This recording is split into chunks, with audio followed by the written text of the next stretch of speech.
Good morning दोस्तों, दिशा के online learning programme में आप सभी का स्वागत है।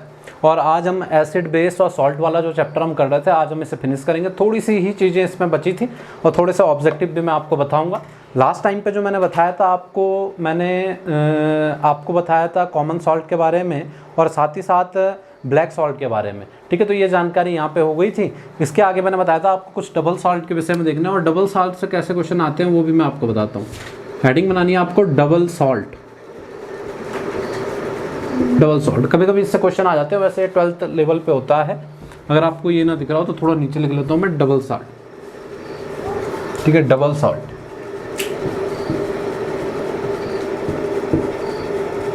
डबल सॉल्ट को हिंदी में कह देते हैं द्विलवण। द्विलवण, ठीक है, यानी ऐसा सॉल्ट जिसमें दो या दो से अधिक लवण हो उसे क्या कहते हैं, डबल सॉल्ट कहते हैं। अब डबल सॉल्ट जो है, इसमें 3 डबल सॉल्ट होते हैं, इनके विषय में क्वेश्चन आ जाते हैं। कौन से होते हैं? नंबर 1 पे जो आएगा डबल सॉल्ट, इसको बोलते हैं मोहर सॉल्ट। MOHR, मोहर सॉल्ट। ठीक है, मोहर सॉल्ट जो है इसको हिंदी में बोल देंगे मोहर लवण। मोहर लवण।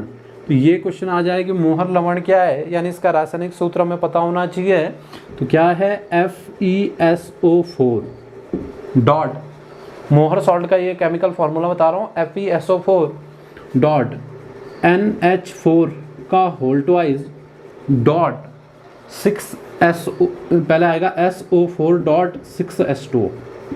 ये इसका केमिकल फार्मूला है, FeSO4 डॉट NH4 का whole twice dot SO4 dot 6H2O। ठीक है, यानी कि इसका केमिकल नेम क्या हो जाएगा? तो केमिकल नेम हो जाएगा इसका hydrated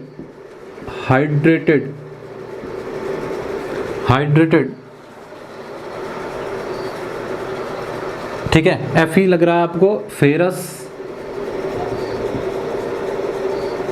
ammonium sulphate.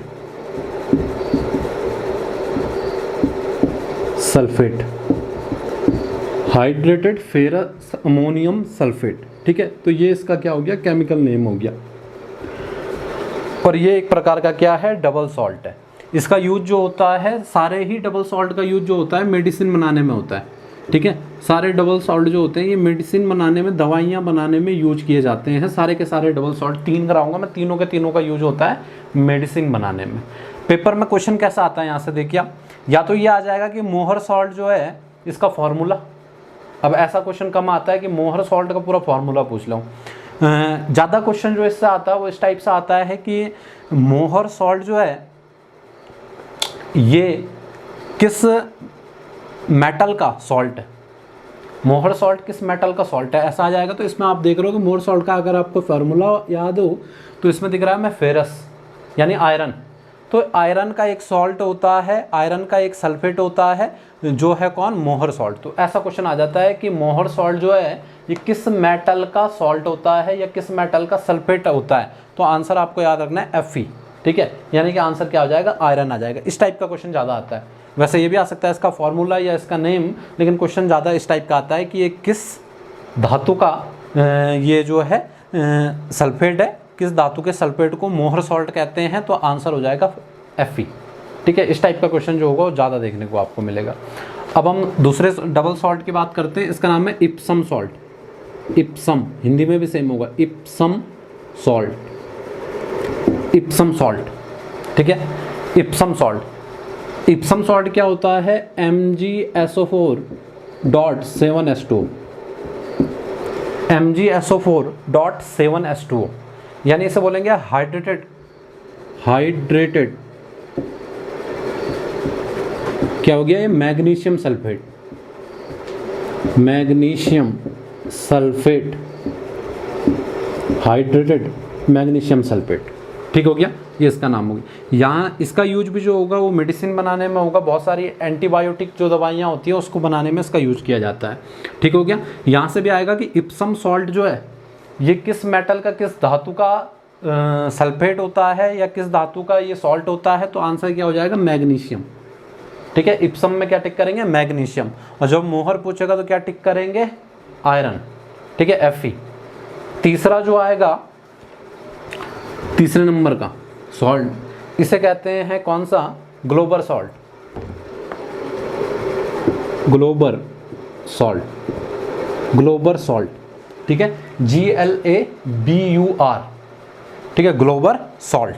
Glauber salt क्या होता है, इसका फॉर्मूला होता है Na2SO4, Na2 यानी ये सोडियम से जुड़ा हुआ है, Na2SO4.10H2O। इसका नेम आप लिख सकते हो हाइड्रेटेड, वैसे डेका हाइड्रेटेड बोलेंगे हम, इसमें 10 है, लेकिन जनरली लिख सकते हो आप hydrated sodium sulphate, hydrated sodium sulphate. पर क्वेश्चन यहाँ से जो आएगा वो यही आएगा कि इनमें से कोई सा भी आ सकता है कि मोर सॉल्ट जो है ये किस धातु का सल्फेट है, तो आयरन टिक करेंगे। इप्सम सॉल्ट जो है किस धातु का सल्फेट है, तो मैग्नीशियम टिक करेंगे। और ग्लोबर सॉल्ट जो है किस धातु का सल्फेट है, तो आप क्या टिक करोगे, सोडियम टिक करोगे। ठीक हो गया, तो ये 3 क्वेश्चन यहाँ से बन जाते हैं डबल सॉल्ट से। या फिर कभी कभी ऐसे ही पहचानने के लिए आ गया कि इनमें से कौन सा डबल सॉल्ट है, तो आपको ये 3 नाम याद रखने हैं, मोहर सॉल्ट, इप्सम सॉल्ट और ग्लोबर सॉल्ट। ठीक हो गया, तो ये जानकारी, इतनी जानकारी जो होती है इसमें होती है। अब एक क्वेश्चन जो पीएच से था, किसी ने पूछा भी था ये पीएच वैल्यू वाला क्वेश्चन, तो इसको मैं यहीं पे बता दूं ताकि सबको क्लियर हो जाए। ये पीएच वैल्यू वाला, जनरली तो पीएच मैंने बता दिया था, लेकिन कभी कभी पीएच का फॉर्मूला पूछता हो ऑब्जेक्टिव में कि पीएच है क्या। अब पीएच मान मैंने बताया था, लेकिन पीएच की परिभाषा क्या है। अब जैसे हम पढ़ रहे थे पावर ऑफ हाइड्रोजन, तो एक तरह से हम क्या कर रहे थे, उसको प्रदर्शित करने के लिए लग रहे थे, लेकिन पीएच की जो परिभाषा होगी वो क्या होगी, तो इसको हमें देखना है। तो पीएच की परिभाषा आ जाएगी, पीएच मान क्या होता है, पीएच मान क्या होता है, तो इसकी जगह पे हम क्या लिखेंगे, हाइड्रोजन आयन कंसंट्रेशन यानी सांद्रता, कंसंट्रेशन, हाइड्रोजन आयन कंसंट्रेशन के ऋणात्मक यानी नेगेटिव, हाइड्रोजन आयन कंसंट्रेशन के ऋणात्मक लॉग को पीएच कहा जाता है। इसका मतलब क्या है अभी आप समझ जाओगे। हाइड्रोजन आयन कंसंट्रेशन के ऋणात्मक लॉग को पीएच कहा जाता है। ठीक है, ये पीएच की परिभाषा हो गई। अब यहाँ से पीएच का फॉर्मूला डायरेक्टली पूछ जाता है कि पीएच निकालते कैसे हैं, तो पीएच इज इक्वल टू क्या होता है, माइनस लॉग। ठीक है, मैथ्स में, फिजिक्स में हम इस लॉग को पढ़ते हैं, और ब्रैकेट में आएगा H पॉजिटिव यानी H प्लस आयन जो है, माइनस लॉग H पॉजिटिव, इस टाइप से। ठीक हो गया। अब यहाँ से क्वेश्चन किस टाइप से बनते हैं, क्वेश्चन इस टाइप से देखो, जो एक क्वेश्चन पूछा था किसी स्टूडेंट ने, तो उसके बारे में बता रहा हूँ मैं आपको कि कैसे इसका सॉल्यूशन होगा। ये वाला क्वेश्चन भेजा था किसी ने, ठीक है, व्हाट्सएप के माध्यम से, तो कैसे ये सॉल्व करना है इसको मैं बता देता हूँ। क्वेश्चन ये था 10 की घात माइनस, यहाँ पे बता देता हूँ मैं आपको, 10 की घात माइनस 7 मोल पर लीटर, मोल पर लीटर की पीएच वैल्यू क्या होगी, ये बतानी थी। ठीक हो गया, इसका मैं आपको शॉर्टकट भी बताता हूँ। पहले बताता हूँ कि इस फॉर्मूले से कैसे होगा, और डायरेक्टली वैसे इसका आंसर आप टिक कर सकते हो। ठीक है, ऑप्शन जो होंगे वो इस टाइप से रहते हैं आपके ऑप्शन, जैसे कि ऑप्शन जो दिए होंगे उसने इस टाइप से दिए होंगे। पहला ऑप्शन दिया होगा 7 होगी, दूसरा दिया होगा कि -7 होगा, तीसरा दिया होगा 0 होगा, और चौथा दिया होगा कि इसका जो मान आएगा वो क्या आएगा, 14 आएगा। इस टाइप से ऑप्शन दे देता हूँ कि इसकी पीएच वैल्यू क्या होगी। ठीक हो गया, इसे सॉल्व कैसे करेंगे इसे देखते हैं हम क्या करेंगे, इस फॉर्मूले का यूज करेंगे। वैसे जनरली आपको फार्मूला यूज़ करने की जरूरत नहीं है, लेकिन कभी कभी फार्मूले से क्योंकि डायरेक्ट क्वेश्चन आता है, इसलिए फार्मूला ध्यान में आपको रखना है। ठीक हो गया। अब यहाँ से देखिए आप जानकारी, यहाँ पे लिखा मैंने minus log H plus ion की ही ये वैल्यू है, जो 10 की घात -7 दी हुई, तो यहाँ पे आप लिख दोगे 10 की घात -7। ठीक हो गया, इस फॉर्मूले में डालेंगे माइनस लॉग 10 की घात -7। ठीक हो गया। अब क्या करना है आपको, ये 10 की घात -7 को बाहर लाना है। जब इसको बाहर लाएंगे हम तो ये हो जाएगा 10 की घात कितना 7, और इनटू में जो रहेगा वो लॉग रहेगा। ठीक है, इस टाइप से ये बच जाएगा, यानी बाहर आके जो बचेगी इसकी मान 10 की घात -7 नहीं, केवल क्या बचेगा 7 बचेगा, और log 1 बचेगा। log 1 जो है इसकी वैल्यू जो आएगी 1 ही आएगी, और इसका मान आ जाएगा 7। कुल मिला के होगा क्या कि अगर आपको 10 की घात -7 लिखा है तो आपको सीधे इसके ऋणात्मक को धनात्मक बना देना है, इसका pH मान 7 आएगा। अगर ये 10 की घात -8 लिखा है तो इसको धनात्मक बना देना है, इसका pH वैल्यू 8 आएगी। और अगर इसको 10 की घात -6 लिखा है तो इसकी pH वैल्यू 6 आएगी। ठीक है, नेगेटिव का क्या हो जाएगा पॉजिटिव, और log 10 का मान क्या होगा 1 होगा। तो मल्टीप्लाई करके वही आना है। कुल मिलाकर डायरेक्टली आपको इसे सॉल्व करना है। अगर ऐसा क्वेश्चन आता है माइनस वाला जो चार्ज है उसे क्या कर लेना है, पॉजिटिव में कर लेना है, उतना ही pH माना जाएगा। एक क्वेश्चन इससे अलग आ जाता है इसमें कभी घुमा के, उसके बारे में मैं बता दूं। कभी कभी क्या करेगा वो आपको क्वेश्चन में जो OH है, OH नेगेटिव जो होता है इसका मान दे देगा और फिर बोलेगा कि pH मान निकालो। जैसे वो बोलेगा कि कोई भी किसी भी पदार्थ का दे देगा कि OH नेगेटिव का मान जो है इसमें इतना है, आप इसकी pH वैल्यू बताओ। कैसे निकाल सकते हैं उसे, देखो माना बात उसने OH का मान, OH नेगेटिव का मान जो दिया हुआ है वो 7 दिया हुआ है, और वो किसी भी चीज़ में क्या पूछ रहा है आपको, pH का मान पूछ रहा है कि pH का मान क्या होगा। तो इसके लिए एक चीज़ आपको याद रखनी है कि pH प्लस POH बोलते हैं इसे, ठीक है, POH बोलते हैं इसे, POH वैल्यू। OH जो होगा इस टाइम से लिखा होता है बुकों में, OH को क्या होता है इस ढंग से ब्रैकेट में लिखा होता है। तो POH इन दोनों का टोटल मान जो होता है वो होता है 14, क्योंकि pH स्केल में टोटल कितना मान होता है 14 होता है। अब देखिए बहुत सरल हो जाएगा, एक की वैल्यू रख देनी है आपको, pH नहीं दिया हुआ तो रहने दो, और इसका मान जो है 7 दिया हुआ बराबर 14, तो pH का मान भी कितना आ जाएगा, pH की वैल्यू भी कितनी आ जाएगी 7 आ जाएगी। इस ढंग से सॉल्व करना है। अगर एक दिया है तो वहाँ पे आपको ये वाली चीज़ याद रखनी है कि pH plus POH is equal to क्या होता है 14 होता है। यहाँ से ये वाले अगर कहीं पे आपको मिलता है क्वेश्चन तो इस ढंग से सॉल्व हो जाएगा। अगर POH का मान दिया होता है और pH निकालने के लिए बोलता है तो आपको याद रखना है pH plus POH is equal to क्या होता है 14 होता है। उससे ये क्वेश्चन क्या हो जाएगा सॉल्व हो जाएगा। ठीक हो गया। ये जानकारी तो हो गई थ्योरी तक की, यानी यहाँ तक की जानकारी जो थी वो एसिड बेस और सॉल्ट में हमें इतनी जानकारी पढ़नी थी। कुछ ऑब्जेक्टिव की बात कर लेता हूँ मैं बुक से, जनरल ऑब्जेक्टिव, बाद में हम इसके प्रैक्टिस सेट वगैरह करेंगे, लेकिन जनरल क्वेश्चन जो हमने पढ़े उनके विषय में बुक से बता रहा हूँ मैं आपको कुछ क्वेश्चन।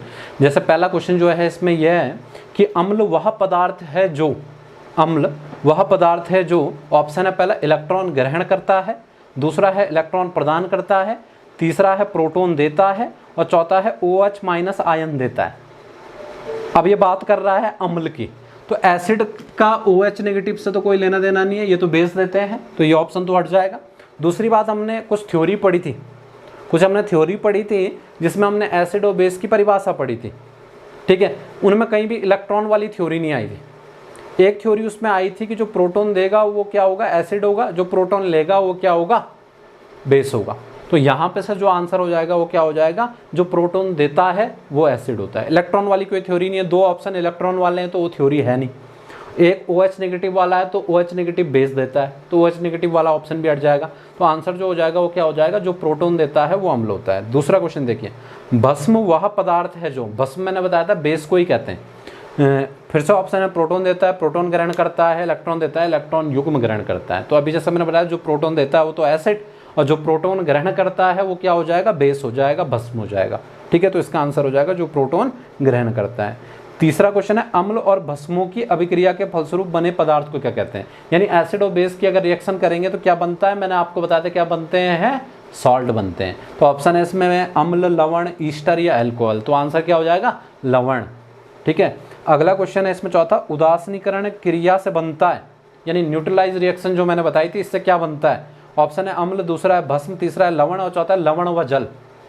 तो आपको मैंने रिएक्शन बताई थी, जैसे NaOH की HCl के साथ क्या बना था, NaCl प्लस H2O, तो क्या बना था, लवण और जल। तो आंसर क्या हो जाएगा, लवण और जल। नेक्स्ट क्वेश्चन है पांचवा, अम्ल एवं भस्म के परीक्षण के लिए किसका उपयोग किया जाता है। तो एसिड बेस की पहचान में मैंने कुछ बताया था, ऑप्शन है लिटमस पत्र, दूसरा है कोबाल्ट पत्र, तीसरा अमोनिया पत्र, चौथा इनमें से कोई नहीं। तो मैंने आपको बताया था लिटमस टेस्ट, ठीक है, जिसमें कि लिटमस टेस्ट में मैंने आपको बताया था कि किस प्रकार से रग्बी, आपको मैंने बताया था RGB वाला फॉर्मूला कि इस टाइप से, ठीक है, और भी बार मैंने आपको बताया था, ये शायद दूसरा एक फॉर्मूला मैंने आपको बताया था बार, जिसमें मैंने बताया था कि जो एसिड होगा वो ब्लू को क्या कर देगा, रेड कर देगा। तो ये लिटमस पे था, तो लिटमस इसका आंसर हो जाएगा। नेक्स्ट क्वेश्चन है नीले लिटमस को लाल कर देता है। नीले को लाल कर देता है, कौन कर देगा? एसिड। ठीक है, यहाँ से आंसर आ जाएगा। अगला है लाल लिटमस को नीला कर देता है, इसका उल्टा हो जाएगा भस्म यानी कि बेस। अच्छा, 8वां क्वेश्चन है कि जल में घुलनशील भस्म को कहते हैं, जल में घुलनशील भस्म को कहते हैं। ऑप्शन है अम्ल, दूसरा है क्षार, तीसरा है लवण और चौथा है इनमें से कोई नहीं। ये भी मैंने बताया था, जो जल में घुलनशील होंगे इनको क्या कहते हैं? एल्कली बेस कहते हैं। क्या कहते हैं? Alkali base. तो इसमें ऑप्शन जो आएगा वो क्षार आएगा। भले एल्कली बेस नहीं लिखा है इसने, इंग्लिश में लिखा था तो एल्कली बेस लिखता है, यहाँ पे क्षार इसका आंसर हो जाएगा। नेक्स्ट क्वेश्चन है 9वां, निम्न में से कौन सा कथन सही है? ऑप्शन है पहला, क्षार में साबुन जैसी चिकनाहट होती है। दूसरा है क्षार लाल लिटमस को नीला कर देता है। ठीक है, और अगला है सभी क्षार भस्म होते हैं किंतु सभी भस्म क्षार नहीं होते हैं।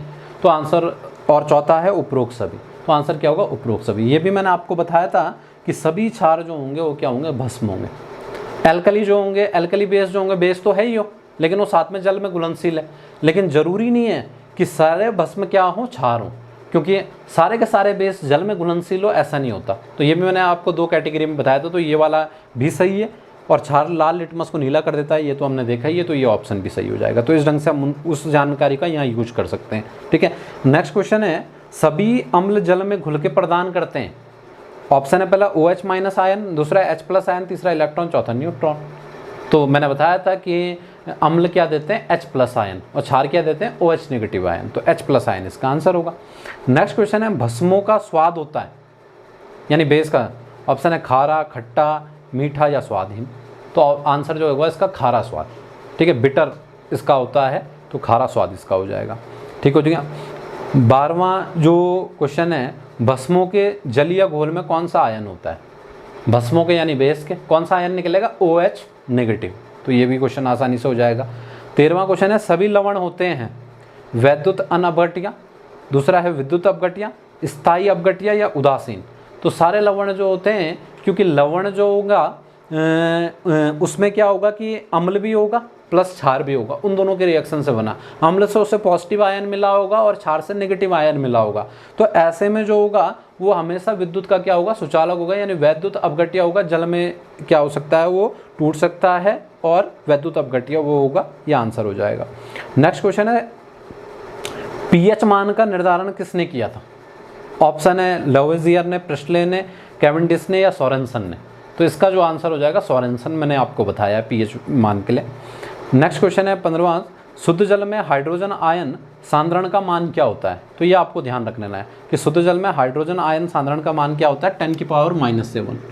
क्योंकि इसका pH मान जो आ जाएगा, फिर जब सांद्रण ये होगा तो लगभग क्या होता है? 7 होता है। भले ही डिस्टिल वाटर का जो होता है वो 7 होता है, लेकिन बुक्स में शुद्ध जल का 7 लिखा होता है। भले ही ये हल्का सा अम्लीय होता है, यानी 6.9 के लगभग होता है, लेकिन 7 मिलेगा आपको बुक में।